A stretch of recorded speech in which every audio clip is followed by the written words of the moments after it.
ఇన్ని చేస్తూ ఉన్నప్పుడు ఇదే పెద్ద మనిషి చంద్రబాబు నాయుడు గారిని ఎవరైనా క్వశ్చన్ చేస్తారేమో అని, క్వశ్చన్ చేస్తే తీవ్ర పరిణామాలు వాళ్ళకు ఉంటాయి అని రెడ్ బుక్ రాజ్యాంగం నడిపిస్తూ ఉన్నారు. ఎవరైనా అడిగితే చాలు వాళ్ళను హరాస్ చేసే కార్యక్రమాలు జరుగుతూ ఉన్నాయి ఎవరైనా ప్రశ్నిస్తే.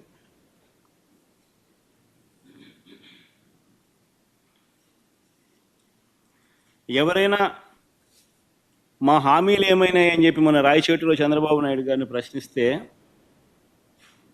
చంద్రబాబు నాయుడు గారు ఏమన్నారు? సంపాదించే మార్గం ఏదైనా ఉంటే నా చెవిలో చెప్పు అన్నాడు.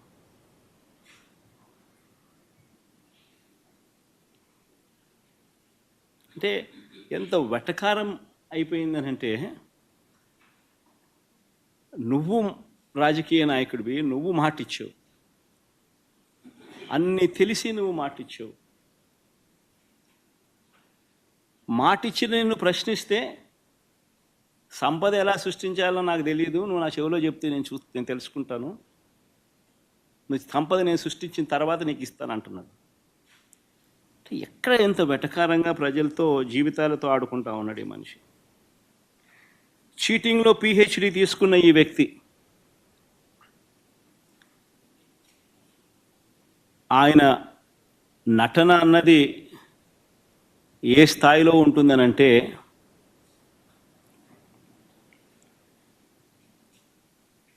తానిచ్చిన హామీలను తానే ఎగరగొడతాడు.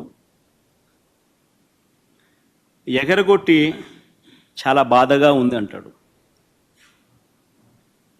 ఆవేదనగా ఉందంటాడు, రాష్ట్రం క్లిష్ట పరిస్థితుల్లో ఉందంటాడు, భయం వేస్తుంది అని కూడా అంటాడు, రాష్ట్రం ధ్వంసం అయిపోయింది అని కూడా అంటాడు.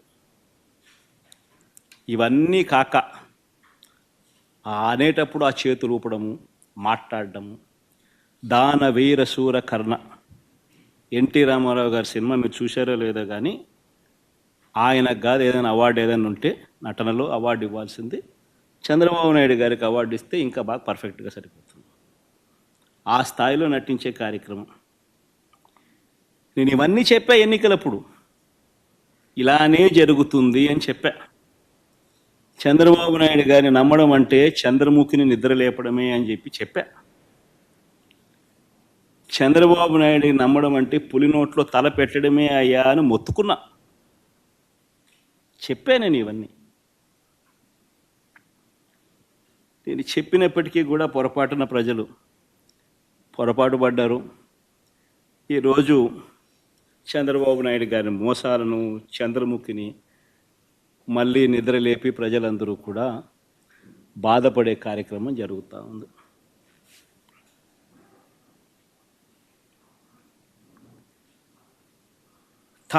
చంద్రబాబు నాయుడు గారు ప్రజలను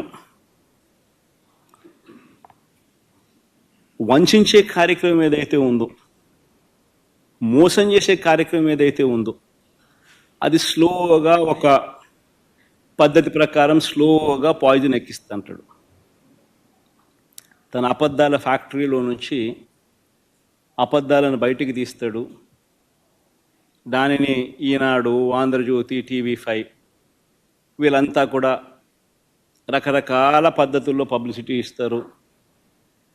చంద్రబాబు నాయుడు తప్పే లేదన్నట్టుగా, రాష్ట్రం ఇలాంటి పరిస్థితిలో ఉంది కాబట్టి ఆయన చేయలేకపోతా ఉన్నాడు అన్నట్టుగా ఇంప్రెషన్ ఇస్తూ అలా అలా అలా అలా అలా స్లో పాయిజన్ ఇచ్చుకుంటూ పోయే కార్యక్రమం జరుగుతూ ఉంది. ఒక పద్ధతి ప్రకారం, ఒక ప్లాన్ ప్రకారం. ఆయన చెప్పే అబద్ధాలు, అవి అబద్ధాలని తెలిసి కూడా, అది వక్రీకరణ అని తెలిసి కూడా, తెలిసినా కూడా అవే నిజాలు అన్నట్టుగా మళ్ళీ ఇదే ఈనాడు, ఇదే ఆంధ్రజ్యోతి, ఇదే టీవీ5 దాన్ని అలా బుల్డోజ్ చేసుకుంటూ పోతాయి. మొన్న ఈ మధ్యకాలంలో నీతి ఆయోగ్ పేరుతో కొత్త డ్రామాలు మీరంతా కూడా చూసే ఉంటారు. మొన్న ఈ మధ్యకాలంలో నా యాబ్సెన్స్లో నీతి ఆయోగ్ అని చెప్పి ఒకటి చంద్రబాబు నాయుడు ప్రజెంటేషన్ అని చెప్పి ఒక కొత్త డ్రామా చేశాడు.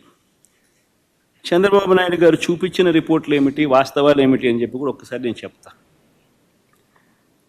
ఎవరైనా కూడా కంపేర్ చేసేటప్పుడు తన 5 సంవత్సరాలు మన 5 సంవత్సరాలు మొత్తంగా కంపేర్ చేసి ఇది వాస్తవాలు అని చెప్పాలనా లేదా? మామూలుగా ఎవరైనా కూడా చిత్తశుద్ధి ఉన్న వాళ్ళైతే. కానీ ఈ మనిషి ఏం చేశాడు? ఈ చెద్దమని చంద్రబాబు నాయుడు గారు ఆయన పాలనలో బెస్ట్ ఇయర్